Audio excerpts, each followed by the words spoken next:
নদীর তীর ঘেঁষে ছোট্ট একটি মাটির কুঁড়ে ঘরে করিমের সংসার। ঘরটি তার আর সখিনার অনেক দিনের কষ্টের ফল। অল্প একটু ভিটে, বাঁশের বেড়া আর উপরে খড়ের ছাউনি। করিম দিনমজুরের কাজ করে, সখিনা কাঁথা সেলাই করে। তাদের ছোট ছেলে আলী স্কুল থেকে ফিরে কুঁড়ে ঘরের দরজায় বসে নদীর ঢেউ গুনত। নদীটি তাদের কাছে একদিকে যেমন জীবন, তেমনি আর একদিকে আশঙ্কার প্রতীক। কারণ বর্ষা এলেই নদীর রূপ পাল্টায়, ফুলে ওঠে। সেই দিন সন্ধ্যা থেকেই আকাশ ভেঙে বৃষ্টি হচ্ছিল। করিম কাজে যেতে পারেনি। সখিনা পুরনো একটা হারিকেন জেলে রান্না করছিল। বাইরে জলের শব্দ ক্রমশ বাড়ছিল।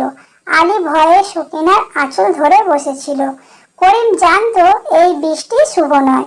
সে একবার বাইরে উঁকি দিয়ে এলো। নদীর জল পাড় ঝাঁপিয়ে মাঠে ঢুকতে শুরু করেছে। সখিনা মনে হচ্ছে এবার বন্যা হবে। চাপা স্বরে বলল করিম, তাড়াতাড়ি যা পারো গুছিয়ে নাও, আমাদের হয়তো উঁচু কোথাও যেতে হবে। সখিনা আর কিছু বলল না, শুধু একটা ভাঙা টিনের বাক্সে কিছু শুকনো খাবার আর কাঁথার পুঁটলিটা ভরে নিল। এটাই তাদের সম্বল।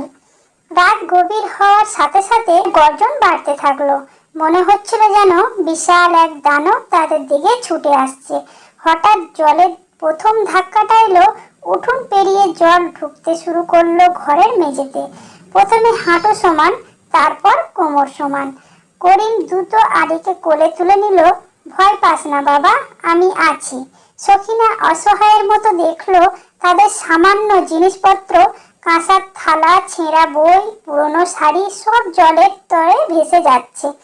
তাদের সাধের মাটির ঘরটা জলের ধাক্কায় কেঁপে উঠছিল। বাঁশের খুঁটিগুলো আর্তনাদ করছিল।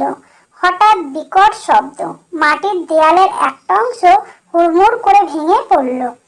আর এক মুহূর্ত নয়, করিম কোনো মতে সখিনার হাত ধরল। গলা সমান পানিতে দাঁড়িয়ে তারা কোনো মতে ঘরের চালার উপর উঠলেন। চারপাশে শুধু অন্ধকার আর জলের স্রোতের শব্দ। ভাঙা চালার উপর বসে সারা রাত কাটলো তাদের। আলী ভয় ও ঠান্ডায় কাঁপছিল। করিম তাকে বুকে জাপটে ধরে রাখলো।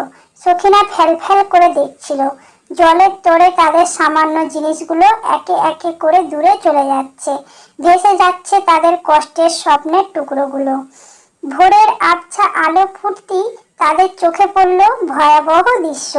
তাদের ঘরটা জলের তলায় প্রায় ডুবন্ত। শুধু চালের সামান্য অংশ আর কয়েকটি খুঁটি কোনো মতে দাঁড়িয়ে আছে। চারপাশে শুধু জল আর জল। সখিনা হাউমাউ করে কেঁদে উঠল। তাদের সব চলে গেল, আমাদের সব চলে গেল গো, এইবার আমরা কোথায় যাব? করিম নিরুত্তর, তার চোখ দিয়ে জল গড়াচ্ছিল। এক দিন মজুরের সব সঞ্চয় ছিল এই ঘর, সামান্য জিনিসপত্র, সব শেষ। কিছুক্ষণ পর একটা উদ্ধারকারী নৌকা তাদের দেখতে পেল। তারা তিনজন কোনো মতে নৌকায় উঠল। নৌকা যখন তাদের চালার কাছ থেকে দূরে সরে যাচ্ছিল, আলী তার শেষবারের মতো ভাঙা ঘরটার দিকে তাকালো। ঘরটা যেন মাথা নুয়ে নীরবে বিদায় জানাচ্ছিল। উঁচু এক আশ্রয় কেন্দ্রে যখন তারা পৌঁছালো, সেখানে তাদের মতো আরো শত শত পরিবার ক্ষুধার্ত, বিস্তপ্ত। করিম সখিনার হাত ধরে বলল, ঘর চলে গেছে, কিন্তু আমরা তো আছি। তোমার আর আলীর জন্য আমাকে আবার শুরু করতে হবে। সখিনা চোখে জল নিয়ে মাথা নাড়ল। এইবার তার কাছে ঘর নয়, প্রিয়জনদের বেঁচে থাকাই সবচেয়ে বড়। ভাঙা স্বপ্ন নিয়ে হলেও তারা নতুন ভোরের আলোর দিকে তাকালো।